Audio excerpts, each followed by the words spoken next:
한국직업방송과 연합뉴스TV가 함께 만드는 취업 전문 뉴스 투데이 고용플러스입니다. 네, 최순실 게이트가 불러온 정치 혼란이 경제 위기로 옮겨붙을 것이란 우려가 갈수록 커지고 있습니다. 국책연구기관인 한국개발연구원이 4분기에는 성장이 멈추고 정치적 불확실성이 길어지면 내년에는 2% 중반 성장도 쉽지 않을 수 있다는 경고를 내놨습니다. 김종수 기자입니다. 한국개발연구원 KDI의 경제 전망은 한마디로 암담합니다. 0.4%였던 4분기 성장률 전망은 아예 0%로 주저앉고 내년은 2.4%로 올해만도 못하다는 겁니다. 소비, 투자, 실업률 모두 악화하고 조금 나아지는 것은 수출뿐입니다.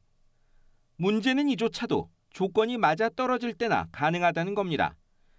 KDI는 최순실 게이트가 촉발한 정치 혼란의 장기화가 성장률을 큰 폭 끌어내릴 수 있다고 경고했습니다. 대내적으로는 정치 혼란이 지속될 경우 소비와 투자가 크게 위축되면서 우리 경제 성장률은 2%대 초반까지 하락할 수 있을 것으로 보았습니다. 여기에 미국의 금리 인상과 보호주의 물결도 파장의 크기에 따라 성장률을 더 끌어내릴 위험으로 거론되는데 자칫 성장률 2% 선도 지키기 힘들어질 수 있습니다. 고고도 미사일 방어체계 배치 결정이 불러온 중국의 목리도 또 다른 위협 요인입니다. 이미 중국 롯데 세무조사, 한류 금지령, 한국산 반덤핑 조사와 통관 지연의 현실화로 정부는 대책에 부심하고 있습니다. 부총리 및 장청학급의 대중국 사안 발송, 고위급 협의 채널 가동, 한중 FTA 제도화된 채널, 국제규범 등을 적극 활용해서 중국 정부의 우리 업계의 우려를 상세히 전달하고 앞으로 일주일 내 국회 대통령 탄핵 표결과 미국의 금리 인상 여부 결정이 예정돼 있고 정부의 내년 경제 운용 계획 골간도 마련됩니다. 이 일주일에 내년 경제의 명운도 달려 있습니다. 연합뉴스TV 김종수입니다. 장기 불황으로 대기업들의 올해 매출이 줄었음에도 불구하고 기부금 액수는 늘린 것으로 나타났습니다. 기업의 기부금 증가는 반가운 소식이지만 권력에 의한 강제 모금 영향이라는 지적도 나오고 있습니다. 한지희 기자의 보도입니다. 최순실 게이트 국정조사 1차 청문회에서는 미르 K스포츠재단 기부금 모금 성격을 놓고 많은 질문이 쏟아졌습니다. 경기 불황에 허덕인다던 대기업들이 유독 미르 K스포츠재단에 800억 원에 가까운 거액을 순순히 지불했기 때문입니다. 일부 총수들은 청와대의 강제 모금을 인정했고 삼성 이재용 부회장은 수금 창구 역할을 했다는 비판을 받는 전국경제인연합회에 대한 기부금을 중단하겠다고 밝혔습니다. 삼성 정경련에 기부금 내는 거 다 중지하겠다고 선언하세요. 지금 약속하세요. 그러겠습니다. 약속하세요 빨리. 그러겠습니다. 국내 30대 그룹의 올해 3분기까지의 누적 기부금은 총 9,177억 원 규모로 지난해 같은 기간보다 1,044억 원 증가했습니다. 반면 매출액은 708조 원에서 683조 4천억 원으로 24조 5천억 원가량 감소했습니다. 매출은 줄고 있는데 기부 액수는 늘어난 겁니다. 기업들이 많이 기부금을 내가지고 어린 애들 봐주는 이런 데도 우리가 기부금을 많이 내고 또 일자리 창출하기 위해서 많이 노력하고 있습니다. 액수는 삼성이 3,800억 원으로 가장 많았고 SK, 현대차, LG, 롯데 순이었습니다. 이번 조사에서 대기업들의 미르 K스포츠재단 출연금 포함 여부는 확인되지 않았지만 기업들이 연말 불우이웃 돕기 같은 선의의 기부까지 줄여서는 안 된다는 여론이 높습니다. 연합뉴스TV 한지희입니다. 이재용 삼성전자 부회장이 최순실 게이트 청문회에서 그룹 컨트롤타워 미래전략실의 해체를 선언한 가운데 언제 또 어떤 식으로 해체될지에 관심이 쏠리고 있습니다. 특검 수사와 지주사 전환 추진 등 현안이 많아서 적지 않은 시간이 걸릴 것이란 전망도 나옵니다. 김종성 기자입니다. 이 미래전략실에 관해서 정말 많은 의혹과 부정적인 시각이 많으신 걸 제가 느꼈습니다. 부정적인 인식이 있으시면 없애겠습니다. 지난 2010년 출범해 삼성그룹의 두뇌 역할을 한 미래전략실이 해체 수순을 밟게 됐습니다. 대안으로는 미래전략실을 축소해 일부 기능을 삼성전자의 부서로 이관하는 방식, 그룹 전반의 현안을 관리할 또 다른 형태의 조직을 만드는 방식, 지주사 전환 등이 거론됩니다. 이를 대신할 조직은 계열사 간 업무 조정과 채용, 인수합병 등 기존 기능의 일부를 수행할 전망입니다. 최순실 게이트를 통해 논란의 중심에 선 대외협력 역할은 대폭 축소될 것으로 보입니다. 다만 삼성 측은 정해진 것이 전혀 없다며 단기간에 큰 변화가 생길 가능성은 낮다는 뜻을 밝혔습니다. 재계에서는 삼성이 특검 수사 등 수습할 일이 많고 그룹의 명운이 걸린 지주사 전환 추진 여부도 결론을 내야 해 1년 이상 시간이 필요하다는 전망도 나옵니다. 일각에서는 조직 개편만이 능사가 아니라는 지적도 있습니다.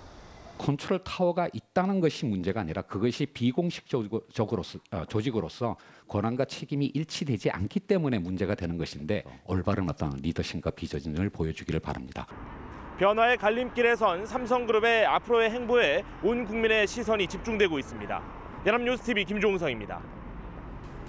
정부는 내년에 6,023명을 국가공무원으로 공개 채용하기로 했습니다. 이는 올해보다 12.1% 늘어난 것으로 1981년 이후 가장 많은 규모입니다. 인사혁신처는 일자리 창출을 위해 부처 수요를 초과해 선발 인원을 결정했다고 밝혔습니다. 특히 대국민 행정서비스 강화를 위해서 구급 공채 선발 인원을 올해보다 19% 늘리기로 했고 장애인과 저소득층도 의무 선발 비율을 넘겨 뽑기로 했습니다. 선발 규모는 사이버 고시센터에 게재되며 최종 선발 예정 인원, 합격자 발표일 등은 내년 1월 초에 공지됩니다. 고용노동부와 한국고용정보원이 만 18세에서 34세 사이의 미취업 청년 1,600여 명을 대상으로 조사한 결과 77%의 청년이 중소기업에 취업할 의사가 있다고 답했습니다. 직장 선택 시 고려할 사항으로는 회사 규모와 인지도를 꼽은 사람은 5%에 불과했고 가장 많은 청년들이 임금과 복지 수준을 중시한다고 답했습니다. 다만 청년들은 대기업과 중소기업 간 근로조건 격차가 심해서 청년들이 대기업에만 몰릴 수밖에 없다며 정부가 이를 해결함과 더불어 능력 중심 채용 문화를 확산시키고 장시간 근로 문제를 개선해야 한다고 응답했습니다. 대기업이 자사에 불편한 리포트를 쓴 증권사에 압력을 넣으면서 심지어 해당 증권사 사장에게 사퇴 압박을 한 경우도 있는 것으로 드러났습니다. 증권사가 대기업 입맛에 맞게 리포트를 쓰게 되면 투자자의 손실로 이어지는 만큼 이런 외압을 차단할 수 있는 대책 마련이 시급하다는 지적이 나옵니다. 김동욱 기자입니다. 지난해 삼성물산 제일모직 합병을 앞두고 반대 의견을 낸 증권사는 단 한 곳이었습니다. 한화투자증권이 주진영 전 대표 재임 시절 두 차례에 걸쳐 반대 리포트를 낸 겁니다. 이후 주 전 대표에 대한 조기 경질설이 나왔고 하나그룹은 결국 연임 불가를 통보했습니다. 주 전 대표는 최순실 국정조사 청문회에서 당시 삼성과 하나그룹 양측으로부터 사퇴 압박을 받았다고 폭로했습니다. 삼성생명 당시 대표 이사였던 김현배 부회장께서 두 번째 보고서 나온 것 때문에 구조본에서 굉장히 기분이 격앙돼 있다. 이렇게 되면은 주사장이 물러나야 될 거다. 올 초에는 하나투어가 투자 의견 수정을 요구하며 자사의 부정적인 리포트를 쓴 증권사 연구원의 기업 탐방을 허용하지 않겠다고 압박해 논란이 일었습니다. SK증권은 SK텔레콤의 CJ헬로비전 인수합병 반대 논리 리포트를 냈다가 논란이 일자 결국 삭제했습니다. 금융감독원은 이 같은 대기업의 부당한 압력을 막기 위해 이달 중 업계 의견을 수렴한 뒤 내년 상반기 중 구체적인 규정을 마련해 시행할 계획이라고 밝혔습니다.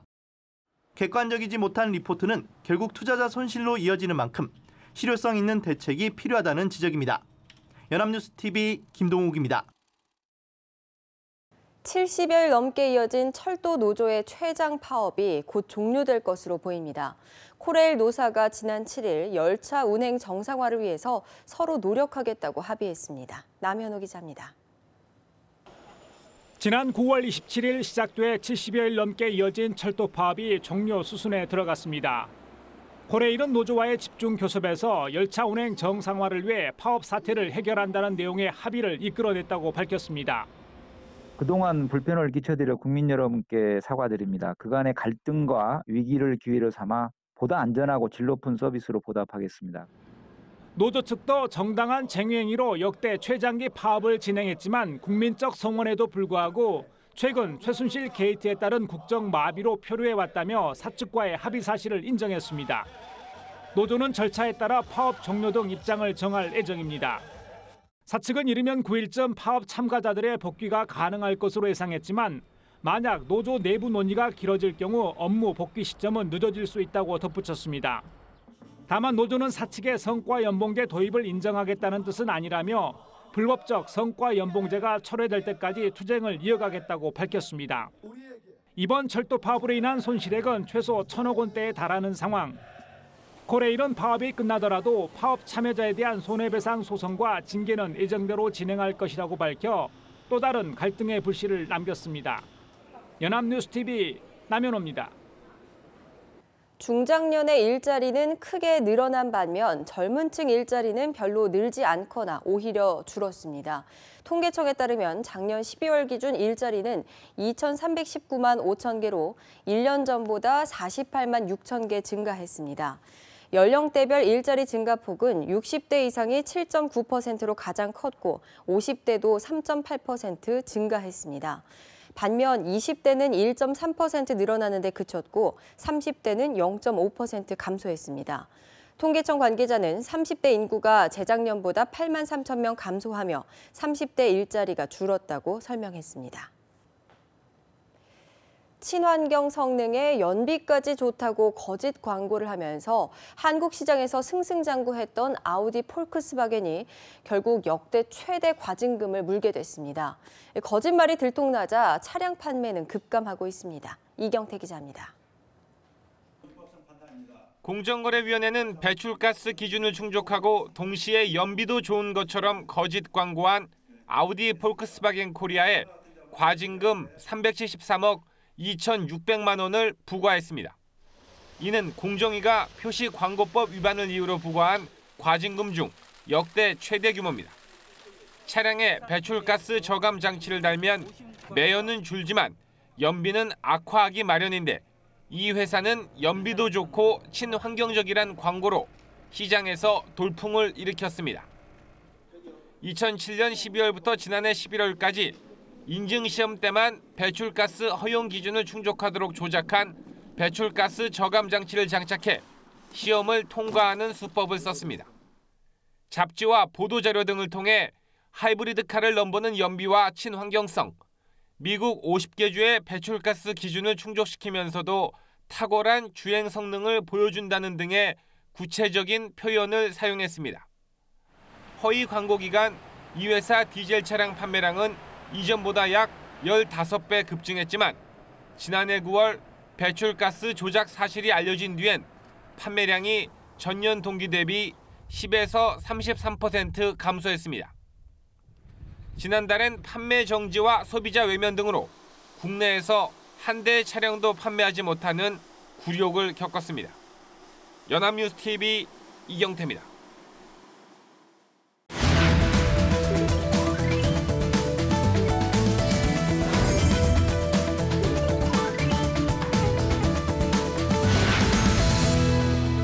사회적으로 핫한 이슈를 데이터로 알아보는 데이터 뉴스 시간입니다.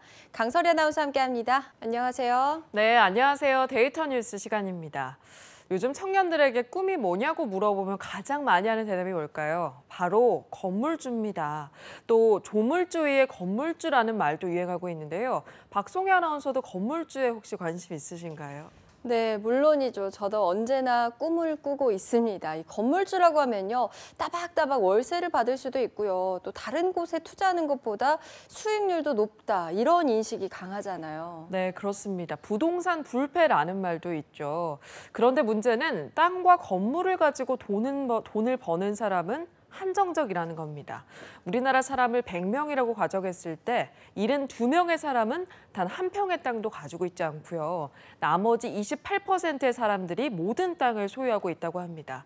그렇게 되다 보니까 거기서 나오는 임대 수입, 토지 수입도 특정한 사람들의 특권인 거죠. 게다가 이제 연말정산 시즌입니다. 모든 소득이 자동으로 드러나는 직장인들과 달리 임대소득자들은 일부 비과세 혜택도 받고 있다고 합니다. 네, 이 세금은 소득을 재분배해주는 역할도 하는 거잖아요. 그런데 우리나라는 세금으로 소득 불평등이 해소되는 정도가 꼴찌에서 두 번째라고 합니다. 건물주들이 일부 혜택을 받고 있다, 이렇게 이해를 해도 될까요? 네, 한국은 임대업이 꿈인 나라라는 말도 있죠. 그만큼 우리나라에서는 집주인이 갑이라는 인식이 팽배해 있는데요. 세금도 마찬가지입니다. 먼저 주택 임대소득은 1999년까지 세금을 내지 않았습니다. 네, 임대소득은 말 그대로 일을 하지 않고 버는 불로소득이잖아요. 그런데도 세금을 전혀 내지 않았다고요? 네, 그렇습니다. 원래 선진국들의 경우에는 국가가 주택 임대 사업을 하는 비율이 높은데요. 한국은 민간이 담당하는 비율이 훨씬 높습니다. 그래서 그 공적인 역할을 일부 인정해서 세금을 부과하지 않았던 겁니다. 그러다가 2000년부터 3주택 이상 소유자의 월세 임대소득에 대해서 과세 범위를 늘리기 시작했고요. 현재는 1주택자 중에는 9억 원 이상의 고가 주택 임대소득자에 대해서만 세금을 부과하고 2주택 이상의 임대소득은 종합소득 과세에 포함이 되고 있습니다. 네, 그렇군요. 현재는 고소득 임대업자에게만 과세가 되고 있는데요. 정부가 그 범위를 좀 넓히겠다, 이렇게 하지 않았나요? 네, 맞습니다. 정부는 지난 2014년 주택 임대차 선진화 방안을 통해서 대다수 임대사업자들이 세금을 내지 않는 비정상을 바로잡기 위해서 2천만 원 이하 임대소득자에게도 세금을 부과하겠다는 방침을 정했는데요. 현재는 2018년까지 시행이 유예되어 있는 상태입니다. 네, 직장인들은 소득이 다 드러나기 때문에 유리지갑이라고 하잖아요. 그런데 임대업자들은 고소득자이거나 직접 신고하지 않으면 수입이 파악이 되지 않는 거네요. 네, 그렇습니다. 국내 2주택 이상 소유한 다주택자는 총 136만 5천 명으로 추산이 됩니다. 이 가운데 3주택 이상 보유자는 21만 1,000명이라고 하는데요. 2013년 귀속분 기준으로 국세청에 임대소득을 신고한 사람은 10만 3천 명이라고 합니다. 다주택자 중에서 7.5%만이 납세 신고를 했다는 얘기죠. 네, 7.5%라니까 좀 적은 수치인 것 같습니다. 국세청 신고 기준으로는 임대소득을 파악할 수 없을 것 같은데요. 그럼 다른 방법은 없을까요? 네, 불행히도 우리나라 임대소득에 대한 정확한 통계 자체가 없습니다. 추산을 할 수밖에 없는데요. 먼저 국토교통부의 주거실태 조사 자료를 보면 2014년 기준으로 월세 가구는 총 417만 2,797가구로 조사됐다고 합니다. 여기에 정확한 월세 통계가 없는 관계로 부동산 애플리케이션 직방이 조사한 평균 월세 금액 47만 원을 곱하게 되면 월간 약 2조 원의 월세 소득이 발생한다는 계산이 나옵니다. 자료가 한정돼 있다 보니까 정말 최소한의 금액으로 추산한 거라고 볼 수 있는데요. 이 기준으로만 봐도 연간 약 24조 원의 월세 수입이 발생하게 됩니다. 그런데 2013년 귀속분 기준으로 국세청에 신고된 임대소득은 1조 6,793억 원이라고 합니다. 예, 이렇게 간단하게 추산한 월세만 24조인데 신고된 것은 1조 6천억 정도라면요. 정말 파악되지 않는 임대 수입이 엄청날 것 같습니다. 자, 이런데도 2천만 원 이하 임대소득 과세를 유예했다는 거잖아요. 도대체 이유가 뭘까요? 네, 임대소득만으로 사는 노인들한테는 세금 폭탄이다. 얼어붙은 아파트 시장의 폭탄이다. 이런 식의 비난이 일어나니까 이번 정부가 과세 방침을 유예시킨 건데요. 사실 세금 폭탄 이런 말 자체는 과장된 측면이 있습니다. 2천만 원 이하 임대소득의 과세가 되더라도 연간 1,000만 원 이하의 임대소득자는 세금을 한 푼도 내지 않아도 됩니다. 월세로 계산하면 한 달에 83만 원 이하를 받는 소규모 임대업자는 과세 대상이 아닌 겁니다. 네, 그러니까 실제로는 연간 1,000만 원에서 2천만 원 사이의 임대소득에 과세를 한다는 이야기군요. 네, 맞습니다. 그런데 막상 이렇게 세금 제도를 바꾸더라도 근로소득처럼 원천 징수를 할 수 있는 게 아닙니다. 임대소득을 올리는 사람들이 스스로 신고를 해야 이렇게 과세를 할 수가 있는데요. 아까 언급한 것처럼 많은 집주인들이 신고를 하지 않고 있어서 제대로 거둘 수 있을지는 의문입니다. 네. 아까 시작하면서 조물주 위에 건물주라는 이야기를 했는데요. 건물주의 소득은 조물주도 건드리지 못하기 때문이 아닌가 이런 생각도 듭니다. 요즘 뉴스를 보면서 나도 땅 한 평도 없는데 하시는 분들 많을 텐데요. 열심히 일하는 국민들이 박탈감을 느끼지 않는 나라가 됐으면 좋겠습니다. 네, 오늘 데이터 뉴스는 여기까지입니다. 강설희 아나운서 고맙습니다. 네, 고맙습니다. 투데이 고용 플러스 오늘 준비한 소식은 여기까지입니다. 함께해 주신 여러분 고맙습니다.